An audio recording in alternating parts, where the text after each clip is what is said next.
Okay, so today we're going to modify our Virpil CM3 throttle, which is a fantastic bit of kit with all of this.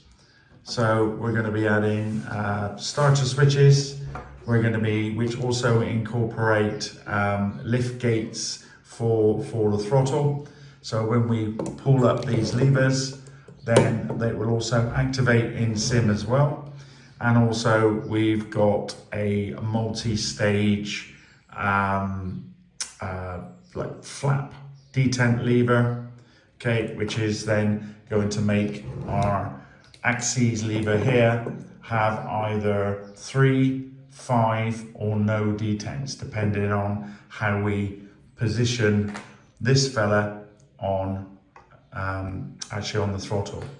Okay, so I'm not going to give you I'm not going to do a video of the of my whole installation here, because in the description I am actually going to include the video from Kodiak Gamer, who's the fella that created all this, who I bought this off of, which came from the United States. I'm in the United Kingdom.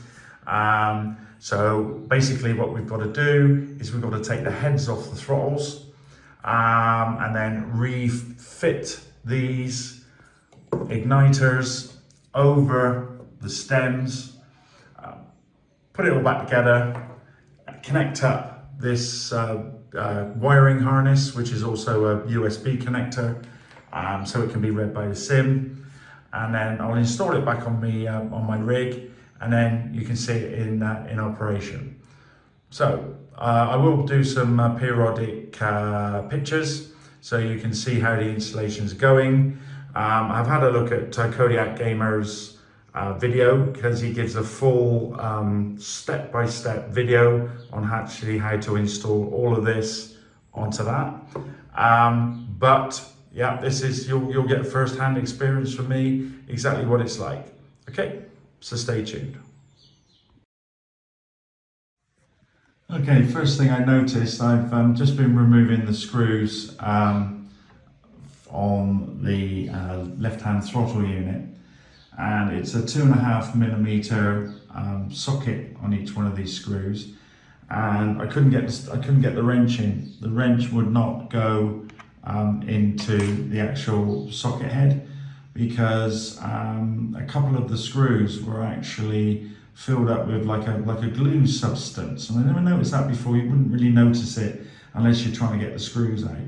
So just be aware that some of these screws, I think it's maybe an anti-tamper sort of system. So obviously if it goes back to Virpil, then they know if you've had it apart or not. I've had this throttle about 4 years and it's been absolutely bulletproof. What we're doing, I'm competent to take this apart, so I'm not too concerned about affecting any warranty. But obviously, if you do have a concern, you just need to bear in mind, if you yourself do this modification, then it may invalidate any warranty. But yeah, there's just a little bit about, I think, anti-tamper glue in a couple of screws so far. Okay, we've removed all the screws from the right and the left hand side of the right hand throttle, and then this unit just slides off, but it may need a bit of persuasion, because in my case I think there was some traces of glue just to hold it, but it certainly came off nice and clean. We're now going to this ribbon cable that comes up from inside the unit. We're now going to unplug this ribbon cable, and this one, little one by the side of it. They're a little bit hard to see, but hopefully we can get a focus. So just release these two, that's all we need to release. Okay, so we've removed the retaining screws for the right hand throttle main housing. We've got the main ribbon cable here which goes down into the base, and then the little tiny one actually is connected to a button, one of the buttons which is underneath here. So now we can just gently remove the base of the right hand throttle. Okay, at that point we're done on that. Now we're going to go over to the left. So we're going to do exactly the same We're going to remove the retaining screws from the outside, remove the throttle, disconnect the ribbon cable, and then remove the securing bolts, and then we'll lift off the base. Okay, so we've now removed the screws from both sides. There was sort of like I keep calling it sort of like anti protection. I just think it's like one of those seals you see over things that warranty void if removed. But it was on the both inside screws. The two outside ones there was nothing. Because obviously you don't really see the inside one, so they're not probably worried about a little bit of glue, and you don't really notice that. I never even noticed it. But these just come straight out. What we need to do now is we just need to remove this ribbon cable here, because this is the only one that goes down inside the lever into the base. The others are just interconnected to the or just connect various switches to the daughter board, and then all the data then is picked up by this fella. So we just need to remove this one. Then same again, we just remove the outside screws that secure this to the lever, and then we can lift the whole lever up.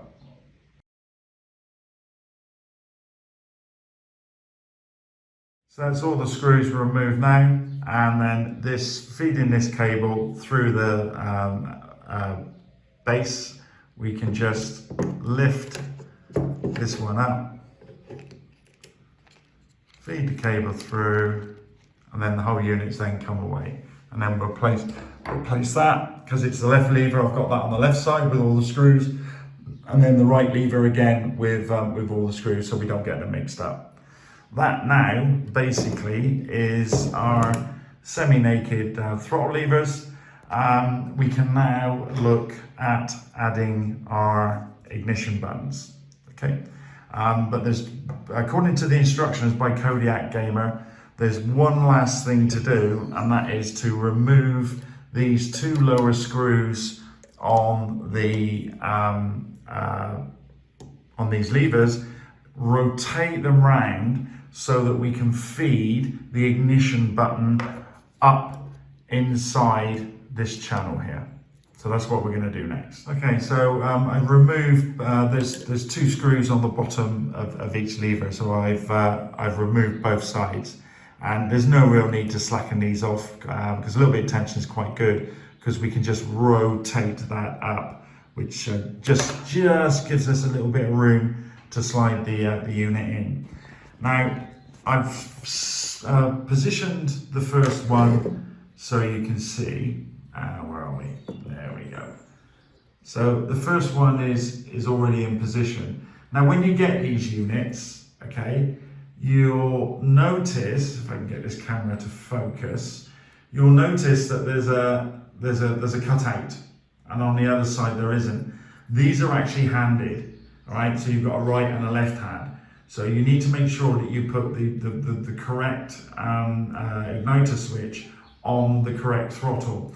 And you know which one's which, because if you have a look on the inside here, you can just see that there's a screw which is part of this system that holds it together. We've not touched that one. So that one's there. And then that cutout, okay, is designed to go over that screw. So we just lift this up, just move it up slightly, angle it slightly, 5-10 degrees, and then we can slide that in, and then that whole thing fits neatly over the throttle.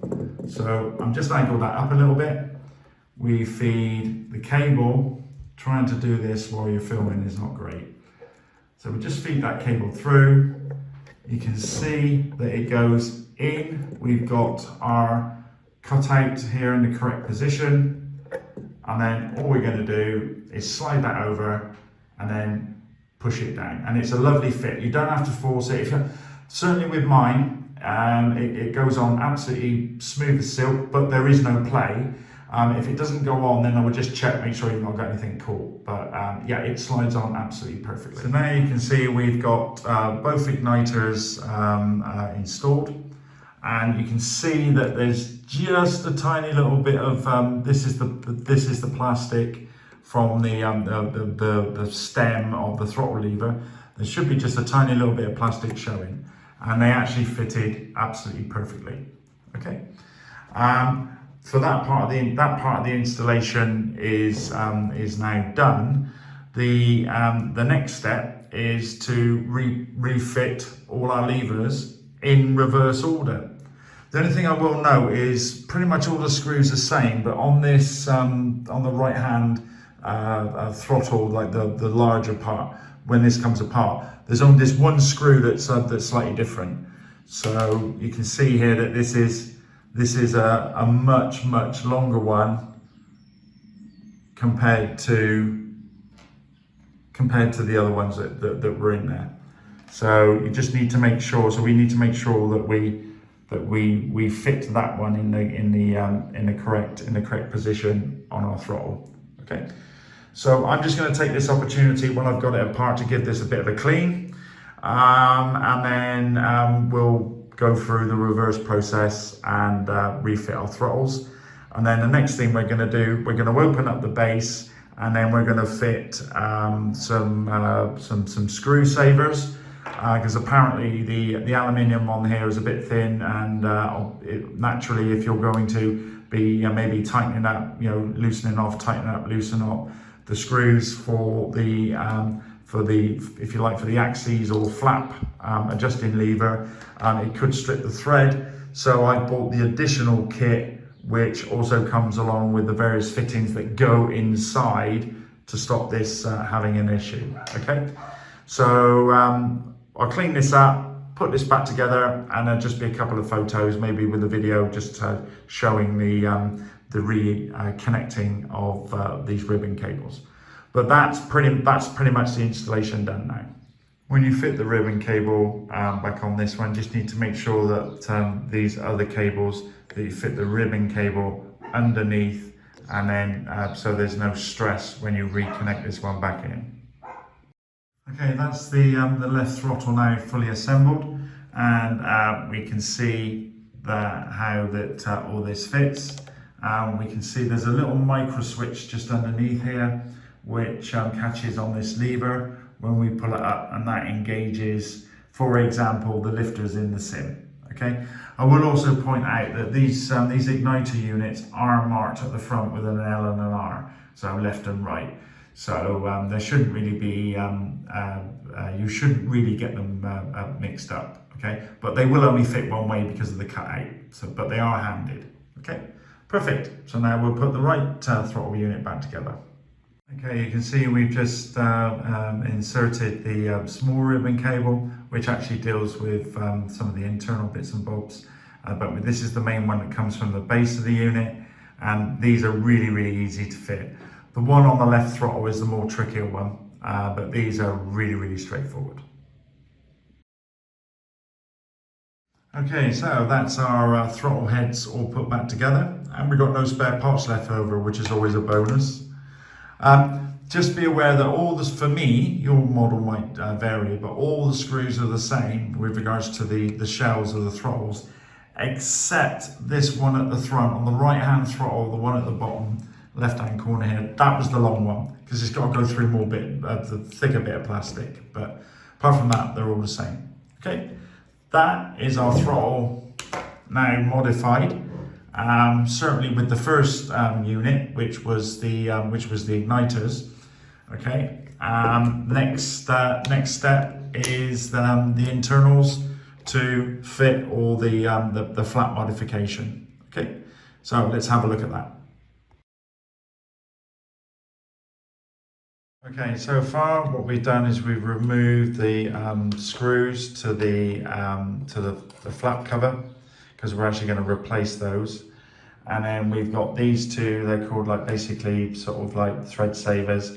You get on the actual lever itself, on the cover, you get, there's nuts on the end of those, and then you just fit these nuts in the end of each one of these savers. Okay, and then, this is going to be a bit awkward. I've already taken the base off, and then we're going to fit the savers in here so that the screws line up, and we can bolt this through our flat unit into these screw savers. Okay, so that's our screensavers in. So this one actually went in quite well. It's not an issue. This one was a bit difficult because it's got an angle on it, and it's very, very difficult, obviously, for the manufacturer to get that dead right. And you just need to be aware there's a little cable here. You can't just push that one straight down. You need to make sure that it goes underneath this cable. So as you feed this one in, I'm not sure if this is coming out very well, there you go. As you push this unit down, you need to make sure this cable gets fed over the top so it doesn't get squashed, okay? Then, once we've done that,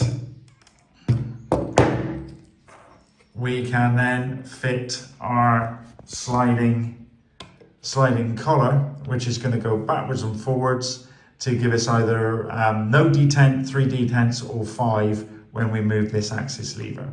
Okay, so that's what we're going to do next, and we're going to put the base back on. Okay, so we've got everything back together now, pretty much there.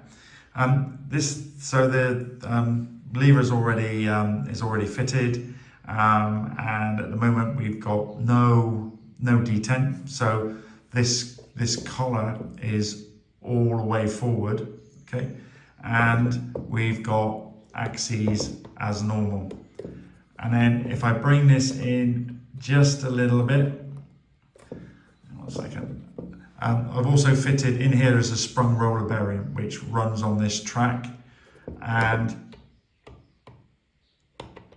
you can probably hear I'm actually hitting all 5 detents there, where if I just ease, this is very hard one-handed. There you go, I'm now on the 3. So I've got 1, 2, 3. Previously in things like the Phantom or the F14, I've had to guess it, but now I've actually got a detent. And then if I need more, I can just move that across. If I don't want it at all, move that all the way across, and it's full axes again, right? Genius, genius, genius, genius. There's one other thing that we can do to this fella, which I'm not 100% certain I'm going to use, is you've got this lever, which basically fits. I'm not going to fit it fully, but it basically fits on top of there, and it gives you more of a lever, to be able to manipulate it. Okay, that's pretty much everything done now. So the last thing that I've installed was with these switch extensions. So just have a look at it from the side. You can see how they're designed, and they're also notched out, designed so that when you're on the throttle, you can slide your finger past, get at them easy, and also same on these. And that's got a cutout so that it misses the throttle. Afterburner gate, you can see, hang on a second, you've got the roller there. You can go up into the various gates, so it will stop. It's very hard to see. Right, you can see that it's hitting there, lift up the gates, and then you've got the various detents. So first stage into third, you can come back a couple of, you can accurately come back several gates of afterburner. And then if you don't have, depending on how many gates you've got for the afterburner, in your aircraft, you only have one. So you can unscrew this, unscrew that fella, and then literally just move that up. There's some detents in there. It's going to be very, very hard to see, but you literally just move this fella up, so just to expose a number of detents, that you actually want. But obviously once this is in the aircraft, it will need to be configured in the special settings for DCS so that you can get, you know, full burner, full military power, and then obviously, you know, you've got your various gates.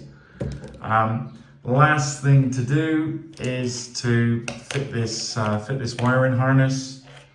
Okay, so these pigtails now go into these two connectors.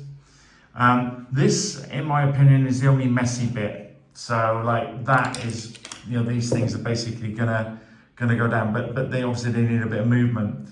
One of the things that I was thinking about was maybe trying to see if I can get those wires to maybe to go through this plastic shield, because when you go to full throttle, you probably can't see it on here, but it doesn't fully close up, so that there is actually a tiny bit of room. So if they went through there, providing the inside mechanism allows the wires to go through and they're not going to get caught up, then in there is just a standard USB connection which goes into your computer. All of this could end up being inside the base, and then with a USB-C, whatever it is in there, cut short with the wires exposed, and then soldered onto the auxiliary port, which would mean I would lose the auxiliary port for daisy chaining, but I don't use it anyway. But it would be nice to get all of that inside there, and then the neat connection would be then just to go straight out of there, straight into the PC.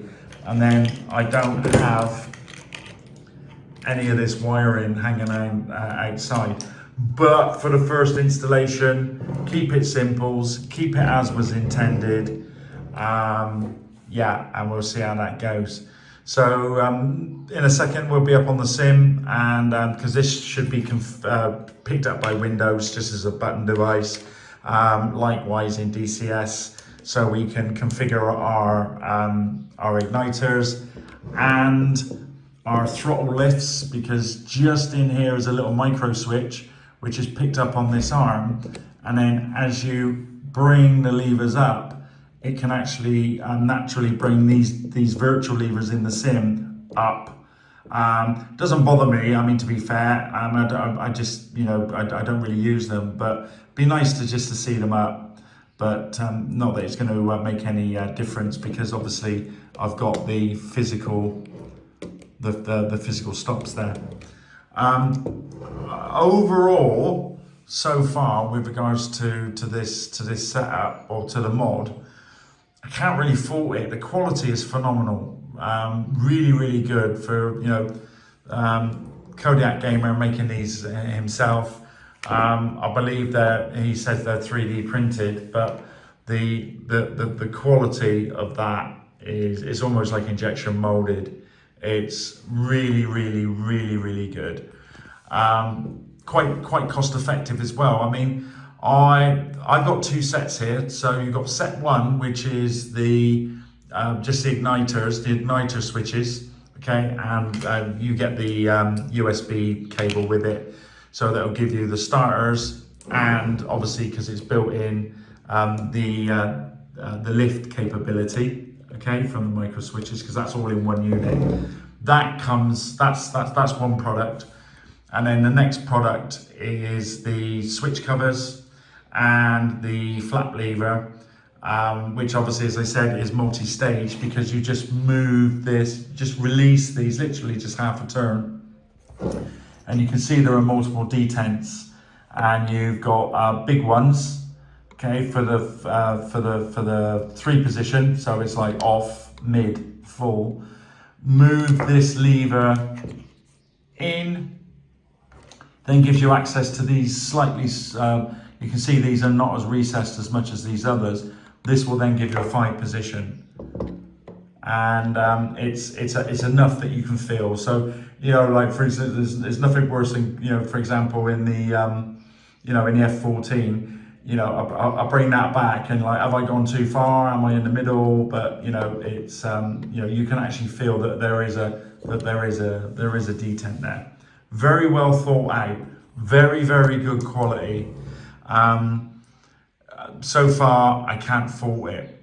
Both these kits together cost me about 40 UK pounds, something like that, which wasn't too bad, but the postage was nearly as much as the whole product. So, you know, for the ignition mod, which looks the business, right, and the additional switches, you know, was just over £80, which, you know, for what you get, you know, is a lot of money, but, you know, really, but these switches you can use for anything anyway. And to be fair, you know, you could even, if you didn't want to use these for gates, because these are other switches now. So you could use them for, you know, other functions, you know, as you see fit. It is a lot of money, but it does add some good functionality. I'll be honest, I think he's doing the community, Kodiak Gamer there is doing the community a favour, because I think Virpil are missing a trick here, because this could be configured, and it could be configured as an optional extra. So, you know, if you want to get the base unit, you can, and then, you know, if you want to get the, you know, the throttle plus, then, you know, with all this good stuff on, it really does look like, you know, it's going to add, you know, a lot of capability, functionality. You know, I mean, all right, I know I've got a 3D printer myself, and, you know, there are various mods out there, you know, for switch covers, so on and so forth. I get that. I haven't got the time to do that, so hence why, you know, I thought that was what I was really after, the flap lever. I could have designed it myself. I could have downloaded one. I haven't got the time for that. Do you know what? Buy it, get it, fit it. You know, all in all, to install everything. Even though I was taking some pictures, doing a bit of video for this, you know, it's probably a half hour. You know, that's not too bad. That might seem a bit daunting, you know, taking all this apart, thinking, oh my God, I don't really want to take my throttle apart.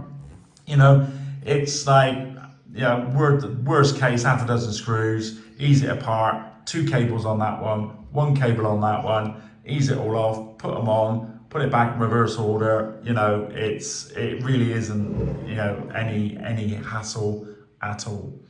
But all in all, I'm really pleased. I've had it for a couple of weeks, but I just haven't had the time to do it.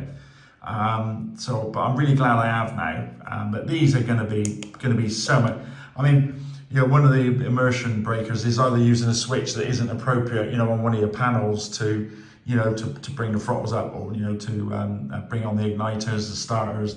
But literally just being able now just to hit that is, and it looks like it should be there. You know, it's really, it's just made for it. Well, naturally it's made for it, but, you know, it just looks like it's part of the whole thing and should be there. So all in all, I'm super impressed at the moment. So I'll go back upstairs onto my sim rig and just connect this up. I'm not going to show too much of it running, because it is what it is. You know, oh look, I mean, the throttle's moving, you know, it is what it is. But we'll just have a look at the configurator, just make sure everything's working. I plan on sort of like maybe using a bit of double-sided tape just to keep this out of the way. So I've sort of show you how I've done that. But, you know, as it stands, this is the video. Hopefully it's helped someone. So there you go. It's worth considering. One thing I would say is the reason I brought the two together was obviously I wanted that and I wanted these, so on and so forth. These from, I believe he's West Coast USA. So, you know, by the time I bought that and I thought, oh, this is great, I'll get that as well. You know, I didn't want to mess around, get the two together, job done. Am I glad I did? Yes. But, you know, just bear in mind, you know, depending where you are in the world, postage might cost you as much as the actual product. All right. But yeah, so we'll go up on the sim now and have a look.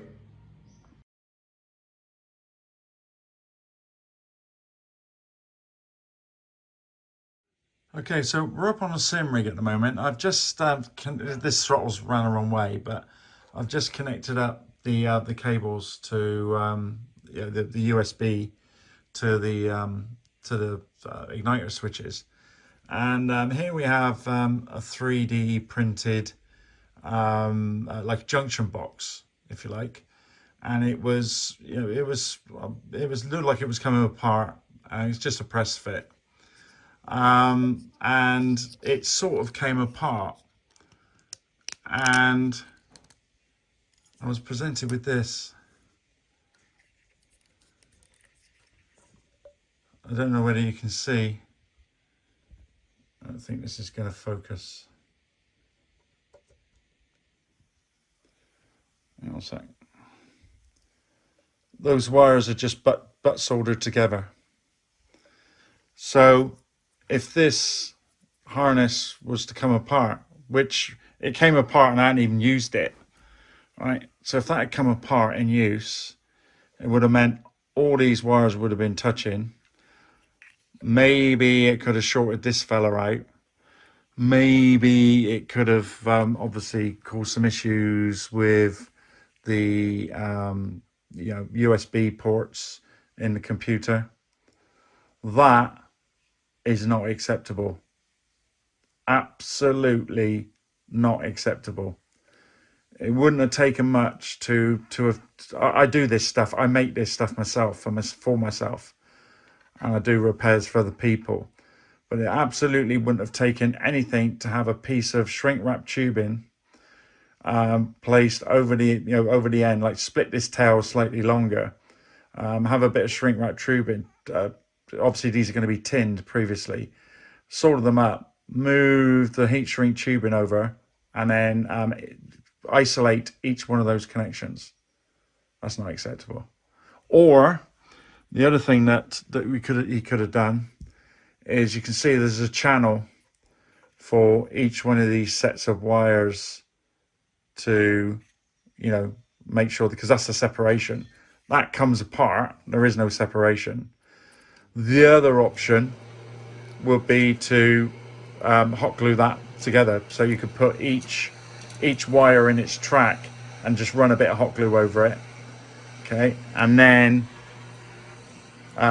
dab a piece of hot glue over it, over the whole set of wires, and then, you know, hot glue that one on. I'll probably go for the hot glue option. My soldering iron's at work at the moment, so otherwise I'd have to take all those apart to heat shrink, you know.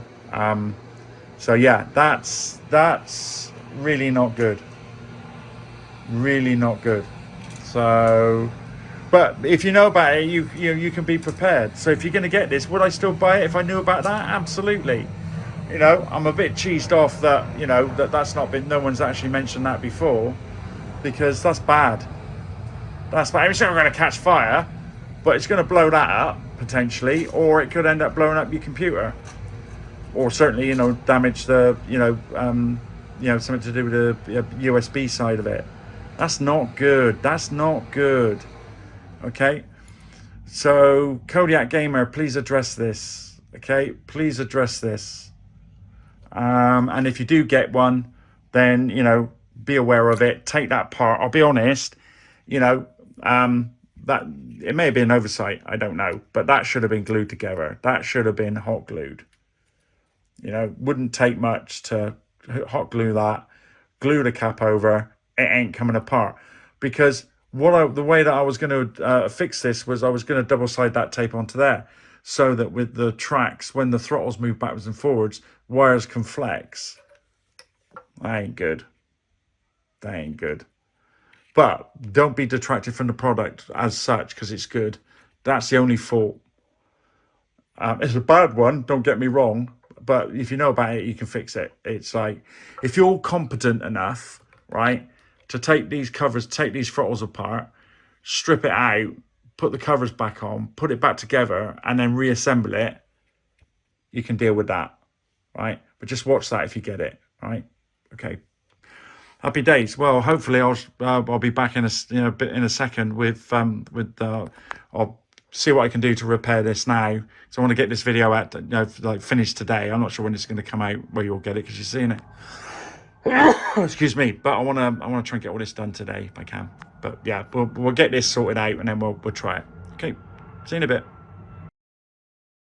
Okay, so this is all now been hot glued together. All the tracks are clear, and then this is just the covers being hot glued on, and then this has just been double-sided tape to the side. And then we've got, it's no worse than a wing to be fair, but then we've got the wires move forward a bit, but your fingers aren't going to go more than there, so you'll never know. So by the time we bring in the afterburner, but it's the way it is. It's always going to, that's always going to be messy, right? Unless I visit what I said before about trying to get those to go down inside and then have all of this internal. That would be a nice, neat solution. So I just need to see whether it's possible with all the internals. Personally, I think it is, but it depends what's inside. So this is installed on my rig now. So the only thing I noticed is the little USB box that was at the end of the end of this. That was also looks like it was 3D printed. I can't guarantee obviously what the connections are like in there. So I've already decided. I mean, even though I've hot glued this, it's as a repair. It's just to get it going. It's only going to be temporary. I'm actually going to rewire it and take that cover apart and check it. So yeah, but just be aware. Probably the worst part of the product, to be fair. But it all works fine. Like I say, you ain't even gonna feel that. You ain't even gonna feel it. It's got to have some flexibility. But yeah, so that's pretty much in position now. So I'll fire up the PC. We'll have a look at it in Windows, see what it's like. Okay, final stage. We're all connected up. So it's picking it up as an Arduino Micro. And then if I trigger, hopefully you can see this is not ideal, but that's button 2, button 4. And then if I bring in the gates, you can see 1 and 3 are firing.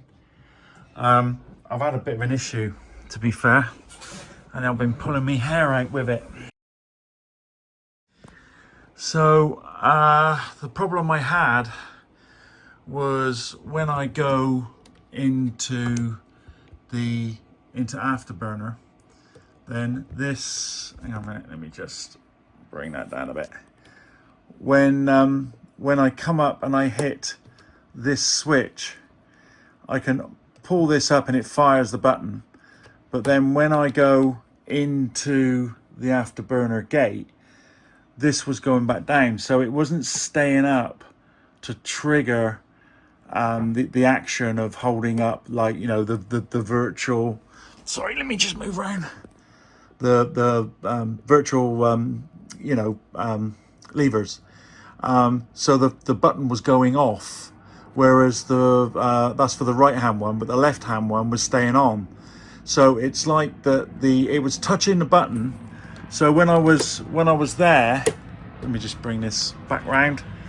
So when I was in the gate, the arm here was touching the button, but I needed 0.5 millimeter for it to trigger the micro switch, which is actually in here.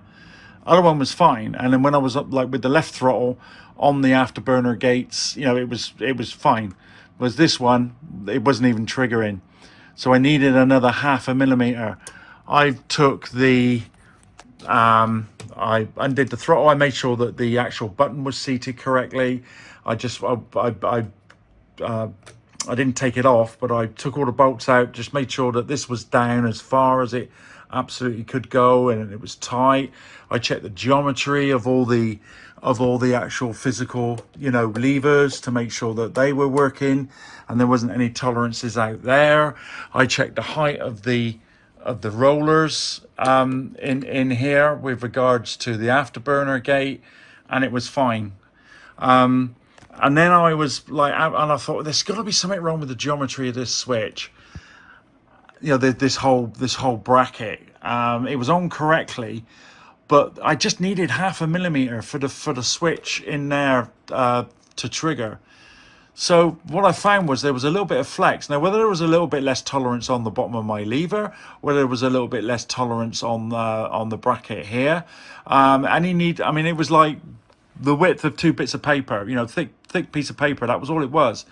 So what I did was, and I've left it in here. You can see there's a white line there. That's a piece of like 10mm, like thick paper. It's not even card. It's like half the width of a business card. Not even that.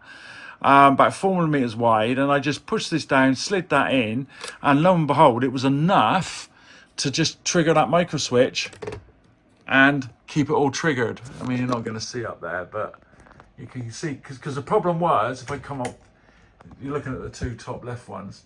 The problem was it would trigger, and then obviously the idea being is like you pull it up, the triggers, the levers come, the virtual levers come up, and they stay up, allowing you to maneuver in your various afterburner gates. But then when you come out and they both go off, then the virtual levers need to come back down.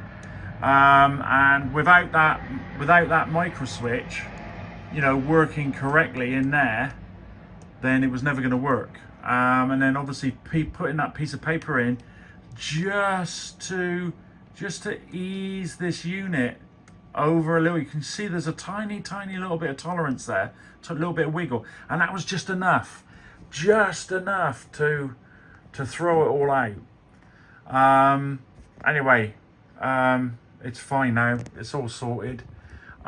Works a treat. I put the big lever on here, so you can see from here. The idea being is obviously in reality you could do that. In some sims, it's obviously going to be very useful. Your hand misses it. Don't get me wrong. I mean, it's nicely designed, but no use to me whatsoever, to be fair. So I'm not going to use that.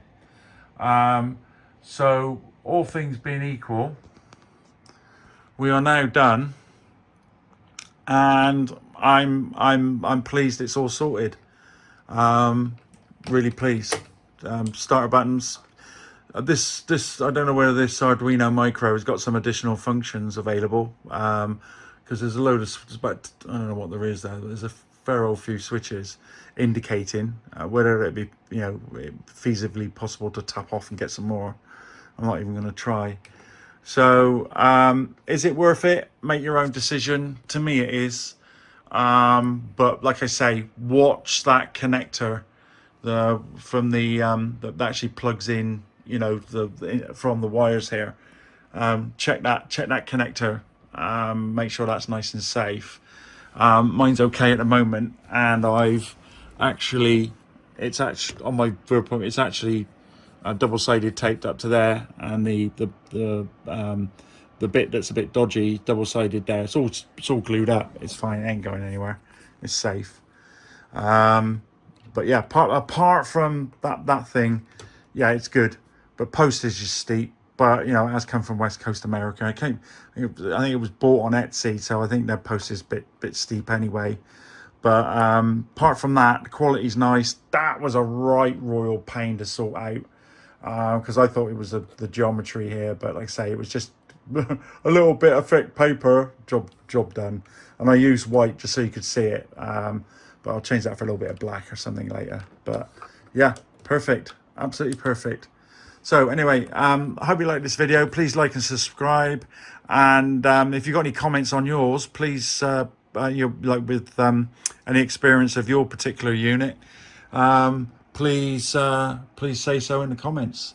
Like I say, please like and subscribe, because it does help. I'm not doing this for hits, but when you get a couple of new subscribers, it does make it all worthwhile. Thanks a lot for watching. Cheers. Safe flying. Cheers. Bye.